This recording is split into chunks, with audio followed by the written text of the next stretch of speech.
Pérez Medina, atención, porque en las últimas horas planea también la sombra de otro segundo delito por el cual podría ser condenado.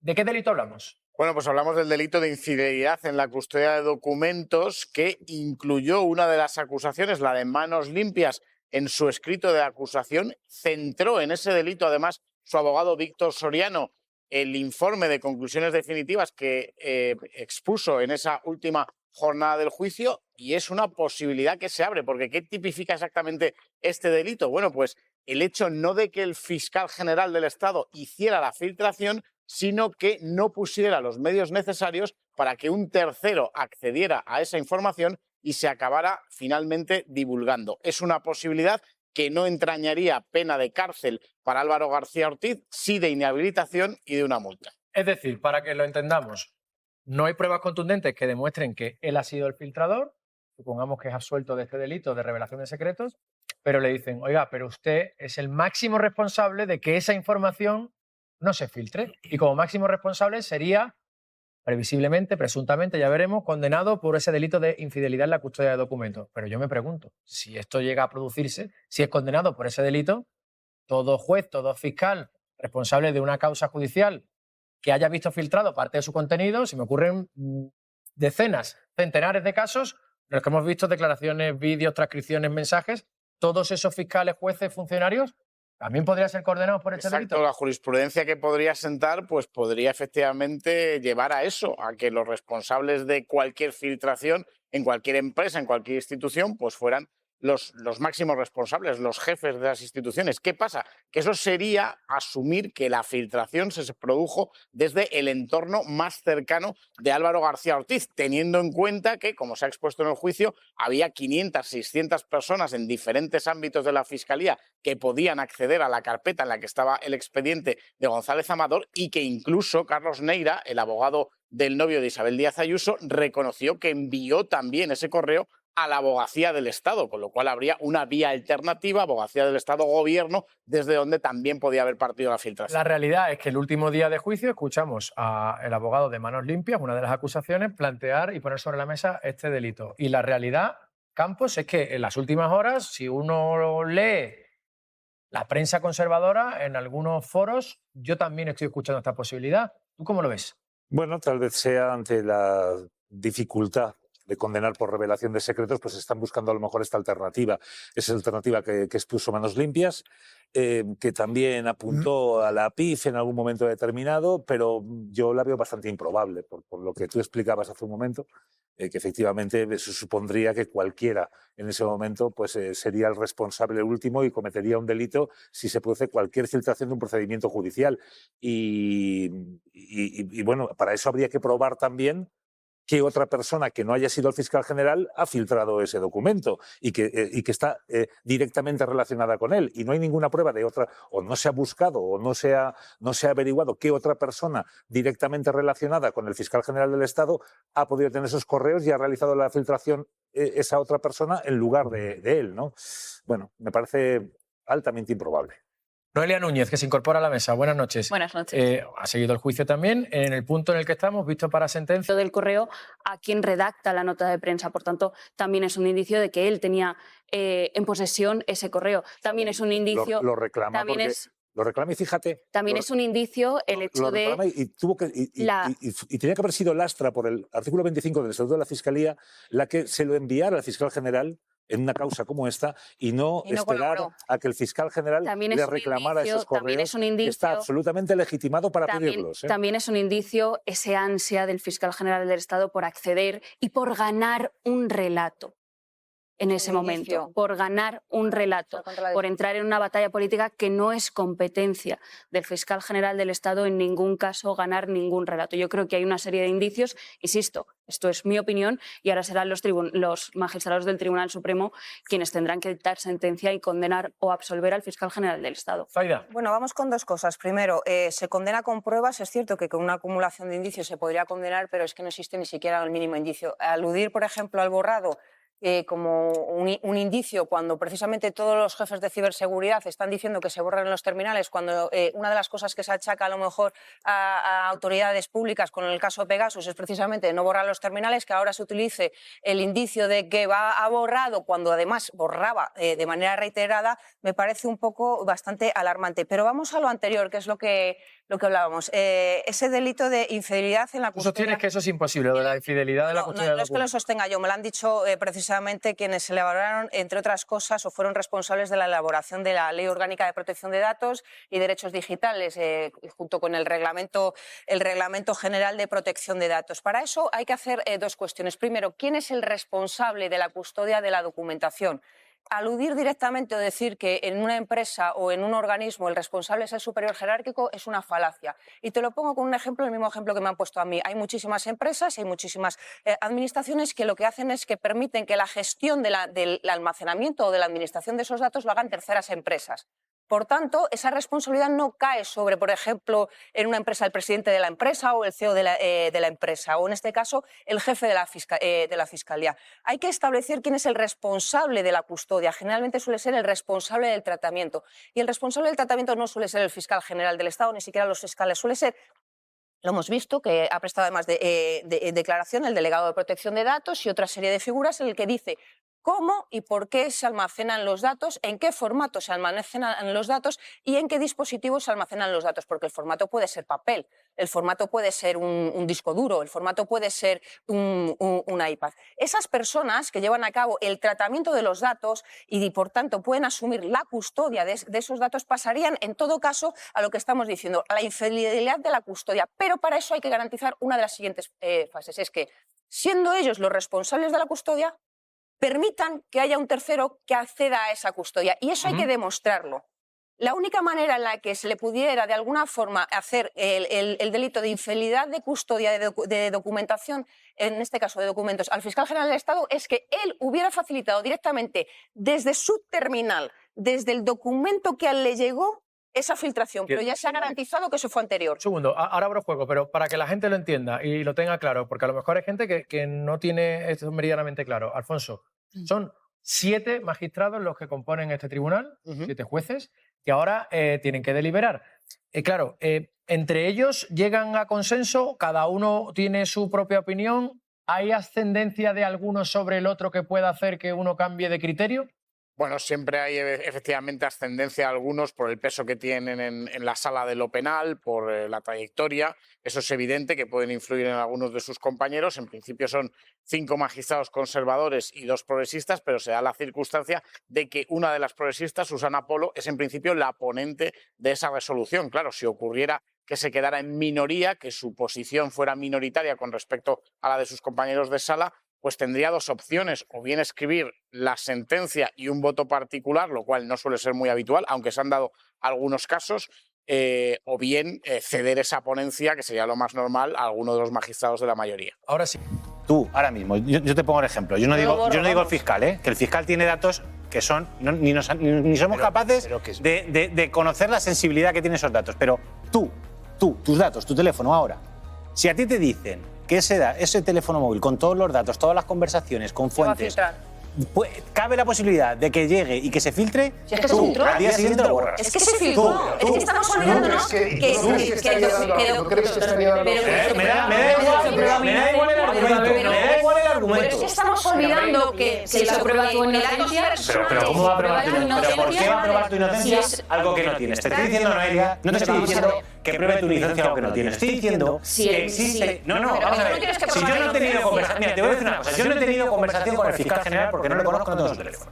¿Vale? Imagínate que nos están investigando a mí por el fiscal. Y me dicen que entregue mi teléfono con todos los datos. Con todas tus fuentes. Con todas mis fuentes, aquí. Y yo no hablo con el fiscal. Y se podría probar perfectamente que no hablo con el fiscal. Prefiero que piensen que hablo con el fiscal a que vean lo que hay aquí. Es tu opinión. Con mis fuentes. No. Es que para mí mis fuentes son mucho más importantes que eso. Si estoy hablando de yo.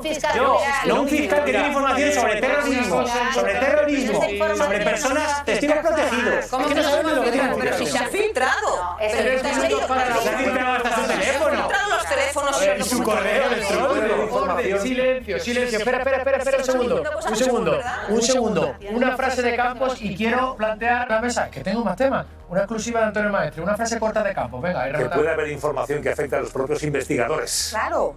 Puede tener otra causa abierta referente a los propios investigadores. Un segundito, quiero... pruebas le llevan ese camino. Maestro. Sí, se habla mucho de los indicios, ¿no? de la posibilidad de condenar por indicios. Yo recomiendo a todo el mundo que tenga interés por informarse de manera adecuada sobre el proceso, sobre todo lo que implica, que se lea la sentencia que fija jurisprudencia sobre la posibilidad para condenar a alguien con prueba indiciaria, que es la sentencia de la Sala Penal a 532/2019, y además es una cosa curiosa porque los tres ponentes son Martínez Arrieta, Antonio del Moral y Susana Polo, es decir, tres de los que van a juzgar al fiscal general, ¿vale? El presidente del tribunal, Martínez Arrieta, es uno de los ponentes. Esa sentencia que fija la jurisprudencia para poder condenar a alguien con prueba indiciaria se echaría a llorar después de lo que habéis dicho que son indicios para condenar a alguien. Efectivamente. Y yo solo digo de verdad, leérosla. Son 28 páginas y de hecho las reglas que fija como necesidad para superar la presunción de inocencia de alguien son solo 20 puntos. 20 puntos facilitos para que la gente los lea. Mira, de hecho voy a leer uno, el 11. El 11 porque yo creo que es bastante claro al respecto de la necesidad para poder condenar a alguien por prueba indiciaria. Dice, muy breve, la autoría que determina una condena no es la mejor explicación posible a lo ocurrido.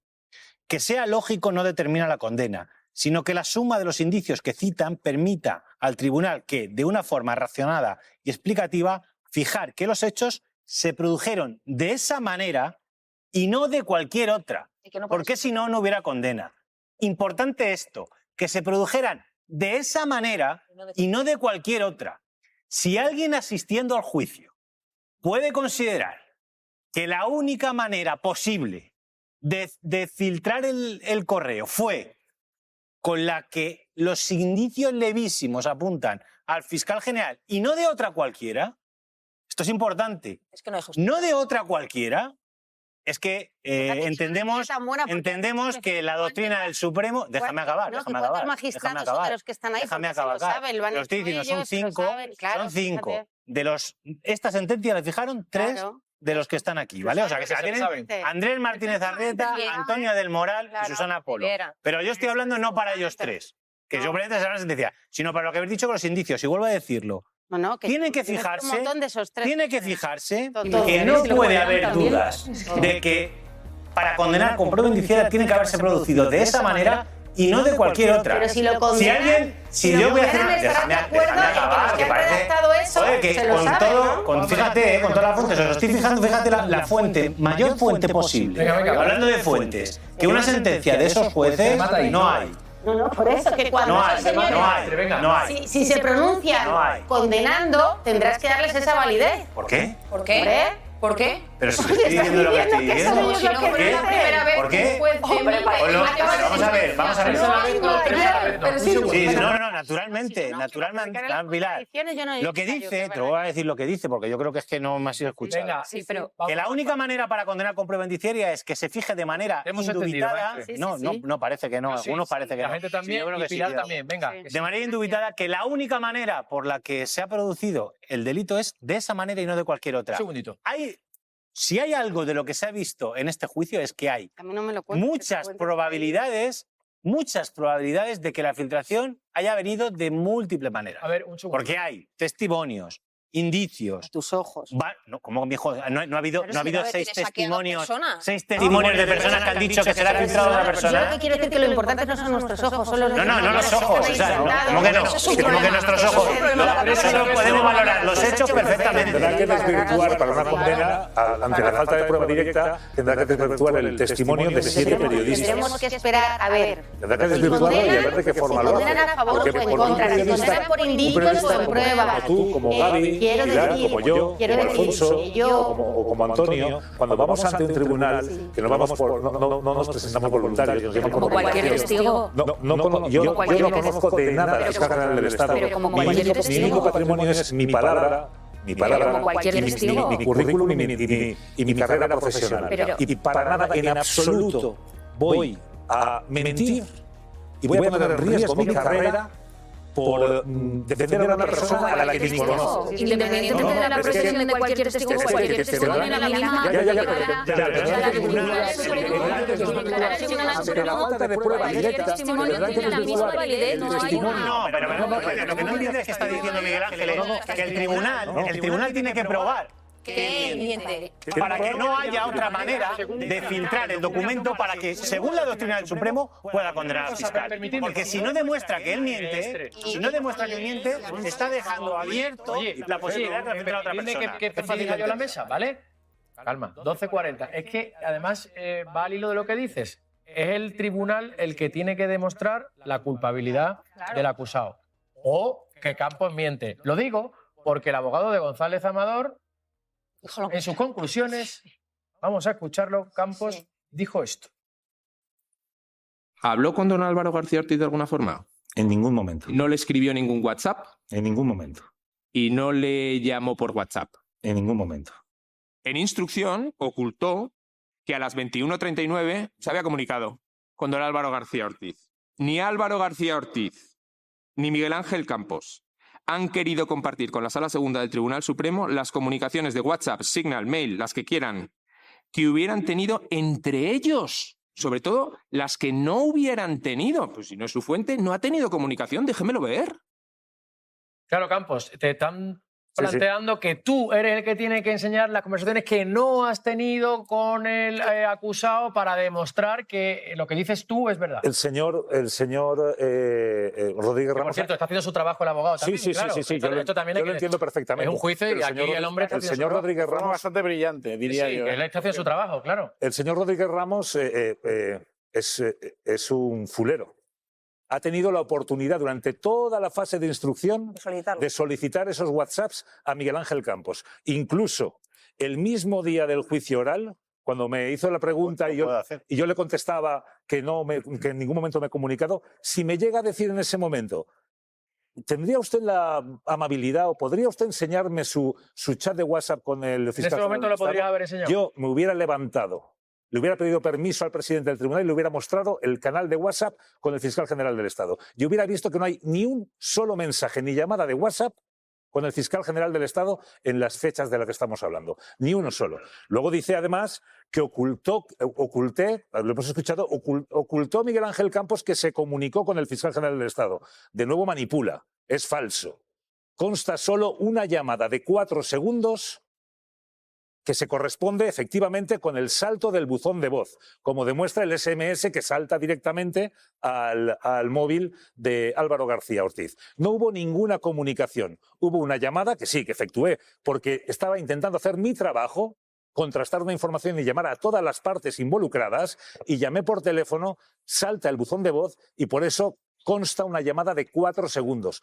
¿Qué información podía haberme dado el fiscal general del Estado en 4 segundos de ser cierto lo que dice el señor Rodríguez Ramos? Es que fíjate lo que estamos haciendo aquí. Lo que estamos haciendo aquí es la justificación de unos periodistas de que lo que están diciendo es, en lugar de probar, lo que acabas de decir, en lugar de probar la culpabilidad, es que hay que probar la inocencia. No, y es que no pide la prueba, no pide la prueba, no me pide los WhatsApps, porque sabe cuál va a ser el resultado y finalmente lo saca en conclusión. Vuelvo a insistir. Por el amor de Dios. Vuelvo a insistir. El abogado está haciendo su trabajo y él utiliza la estrategia de la que dispone. Esto es un juicio y de esto se trata. Venga, Gaby.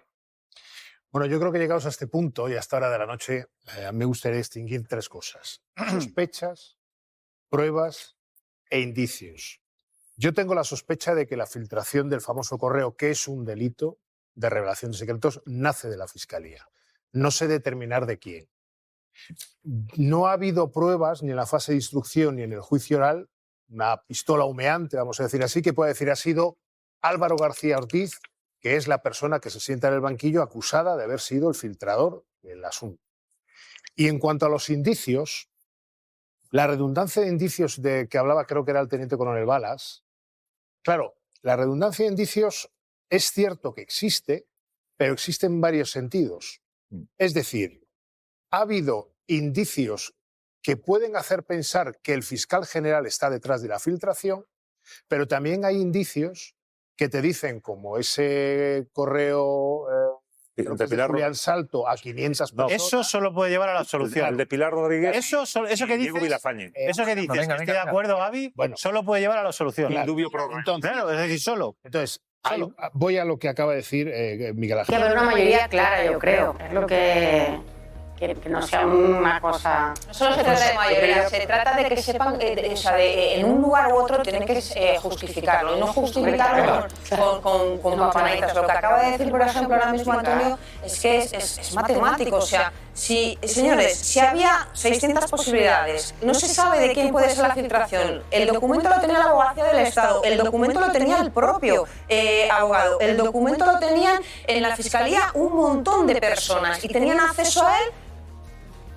Es que es imposible que puedan justificar el indubio pro reo. Yo quiero poner otro elemento encima de la mesa que creo que puede ser importante de cara a la sentencia, y es la nota de prensa.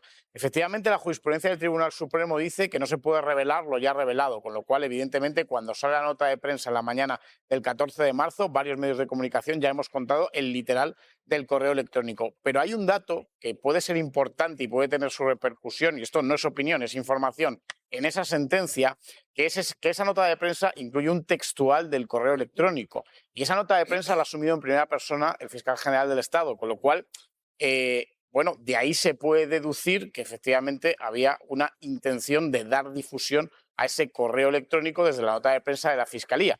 Con lo cual creo que ese puede ser también un indicio que puede considerar el tribunal.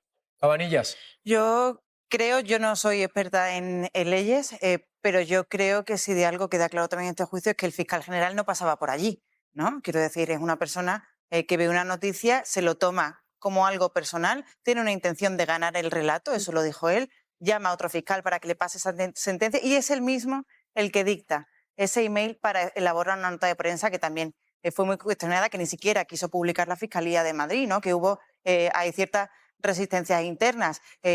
Yo creo que está claro y no sé exactamente cuál es el origen de la filtración y no se puede saber de una manera directa a raíz de lo que hemos estado escuchando esos días. Pero era el director de la orquesta de la Fiscalía, quiero decir, y su papel no se puso de perfil o no lo dejó a técnicos, lo asumió él en primera persona y asumió esa responsabilidad. Dicho esto, yo creo que sea cual sea la sentencia, el daño ya está hecho. El daño ya está hecho porque se ha tensado tanto el papel de las instituciones, el papel político, que yo creo que la polarización ha llegado también a la justicia y esa separación de poderes que debe hacer, yo creo que se ha puesto en juego. Y un presidente de gobierno también dictando sentencias y unos fiscales aplaudiendo al fiscal, para mí son dos imágenes de que es que si el Tribunal Supremo, es que ya haga lo que haga, va a estar en cuestión y si condena tendrá a una parte del gobierno, una parte del Estado, también en contra. Breve, Miguel Ángel, que Sí. tengo otro asunto y quiero... Bueno, preguntaros simplemente respecto a lo de que se lo ha tomado como algo personal, él explicó que no, que lo que él hace es, ante una noticia que era falsa, Bueno, que era que la ganar el Fiscalía... relato. Quiero decir, Que la el relato Fiscalía, es un momento, perdona. Que, un concepto político. no. Vamos No, a ver. Era una noticia mucho falsa menos. que dañaba a la Fiscalía en general, porque estaba diciendo que la Fiscalía, en una especie de trato de favor, había ofrecido un acuerdo de conformidad al novio de Ayuso cuando era al revés. Y además Entonces, que luego lo habían parado por órdenes de arriba. y que lo habían parado por órdenes de arriba. Y entonces, ante el daño evidente, no a lo personal, sino a la Fiscalía, es lo que dice Álvaro García dice él, Ortiz, ¿eh? claro, es lo que Claro, dice es lo que dice él. Álvaro. Y es lo que aparece también en los WhatsApp, es lo que aparece en los WhatsApp con la Fiscalía de aquellos días, ¿eh? Es lo que aparece en los WhatsApp con los fiscales. A mí me llama mucho la atención. Y de repente, pues obviamente está en su potestad reclamar esos correos y bueno, ver qué ha pasado ahí para redactar esa nota de prensa. Y eso es lo que dice él. que tengo otro más, una última frase a Noelia y a Zaida y avanzo con otro tema. Venga. Esta situación yo creo que no se debería haber producido nunca precisamente porque el fiscal general del Estado no debería haber permitido pues seguir sentado en la Fiscalía General del Estado en el momento en el que se le sentó, en el momento en el que se le procesó y sobre todo el presidente del Gobierno emitiendo una sentencia diciendo que es inocente, diciendo que habría que pedirle perdón al fiscal general del Estado y viendo el debate o las opiniones que se están vertiendo en esta mesa, ¿no? A mí me preocupa enormemente si hay una condena, ¿qué? Si hay una condena, ¿qué? Ay, a mí eso no me preocupa. Si hay una condena, espero que detrás Si hay una condena, ¿no la vais a acatar? ¿No la vais a aceptar? Los procesos es que a mí me de todas preocupa aquellas enormemente filtraciones que se han producido. Me de todos y preocupa cada uno de los enormemente. informes de la UCO que se han ido filtrando. Me de todo lo preocupa que se ha enormemente. de todas las filtraciones que se han producido con respecto a datos personales del tribunal del señor Hurtado y se proceda de la misma manera. Me preocupa enormemente algunas cosas que se han dicho porque, insisto, es competencia ahora de los magistrados del Tribunal Supremo decidir y emitir una sentencia. Y podrá ser condenatoria o podrá ser absolutoria, podrá ser condenado o podrá salir inocente de este procedimiento. Pero si hay una condena, ¿estarán prevaricando los magistrados del Tribunal Supremo? Me da la sensación, por cerrar este tema, será porque no lo han hecho ya alguna vez. Porque todo el mundo hace quinielas, a este lado de la mesa hay más sensación de que va a ser condenado.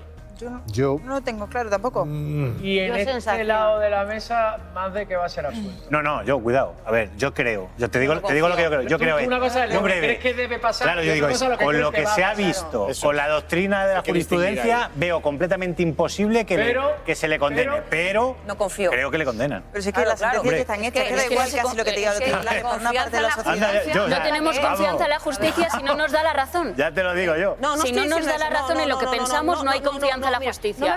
Claro, pero es que es lo que estáis diciendo. No, ninguna manipulación. No confío en la justicia. En el momento en el que no te da la razón. Bueno, podrás respetar que mi opinión sea que no confíe en unos jueces cuando estoy viendo lo que está ocurriendo, cuando estoy viendo cómo a dos personas se les está tratando, en casos exactamente igual, se les está tratando de manera distinta, cuando hay jueces que te aparecen en pantalla y te dicen, depende del juez que te toque. Cuando aquí en esta mesa... Eso es algo que te dice cualquier abogado. Eso es algo que te dice cualquier abogado. Es bárbaro. En cualquier juicio. Esto está ganado, ¿no? Depende del juez que te toque. Claro, son cuatro del bloque progresista contra del bloque. Bueno, no debería. No debería. Hombre, perdón. No debería, Es que se interpreta, claro. Hay cosas que no... Creo que para poder criticar una sentencia, lo primero que hay que hacer es... Para poder criticar una sentencia, que es muy lícito criticar una sentencia, una resolución judicial, lo primero que hay que hacer es leerla. Que se ponga ella y ver cómo se ha fundamentado y a partir de ahí valorar un juicio. No a partir del fallo. Si es absolutorio o es condenatorio, depende de cómo se justifique. Para que la gente también lo entienda, si es condenado, al ser el Tribunal Supremo, la instancia superior que tiene ya es el Constitucional, ¿no? ¿O tiene alguna no superior, sería por vulneración de derechos fundamentales, pero muy probablemente después del partido del Supremo se va a jugar el del Constitucional. Solo un apunte sobre eso. Tiene que irse. Un apunte sobre la vulneración de derechos, porque esto es una de las cuestiones que se dirimían sobre la vulneración de derechos era el registro del fiscal. Supuestamente la UCO no cumplió con la orden dada por el instructor, ¿no? Un apunte sobre esto es porque, a pesar de que ahora la Fiscalía decía a la UCO que no había cumplido con la orden del instructor, y yo creo que ciertamente no la cumplió porque volcó absolutamente todos los datos del fiscal, es costumbre en la Fiscalía legitimar que eso se produzca en las actuaciones de la UCO. Hay casos en los que se ha entrado en un despacho, se ha volcado absolutamente toda la información y luego se expurgaba, o se decía que se expurgaba. Lo primero, Antonio, es que el juez Hurtado debió estar en ese registro. Eso seguro. Al despacho del fiscal general del Estado. Al teniente coronel, ¿no? No había, claro. Pero es que tiene que haber la orden ya era desmesurada en sí mismo, porque ordenaba llevarse todos los correos desde el 6 de marzo hasta el 30 de octubre. Y luego el juez Hurtado lo que hizo fue limitar a 6-8 días, no recuerdo exactamente, el periodo de la filtración, que era desde el 6 de marzo hasta el 14. O sea, que él mismo se rectificó a sí mismo y veía que no hacía falta llevarse ese y es un escándalo, lo cual se llevaron todo. Un escándalo que el teniente coronel Antonio Balas diga, preguntado sobre si preguntó al juez si tenía permiso para poder hacer algo que el juez instructor no le dio permiso y dice que no se acuerda. Esto es normal. O sea, es la vulneración de los derechos fundamentales básicos. A los compañeros de tribunales, ¿es normal que la Guardia Civil, la UCO, cuando tiene una orden judicial, entre y se lo lleve todo y luego lo seleccione, o debería entrar, y es lo habitual, y ya llevarse el material seleccionado? Es una práctica que se hace, pero no debería hacerse. Debería todo ceñirse al ordenado por la autoridad judicial. Vamos a ver, yo entiendo que el fiscal argumente en el juicio oral el protocolo de, digamos, borrado.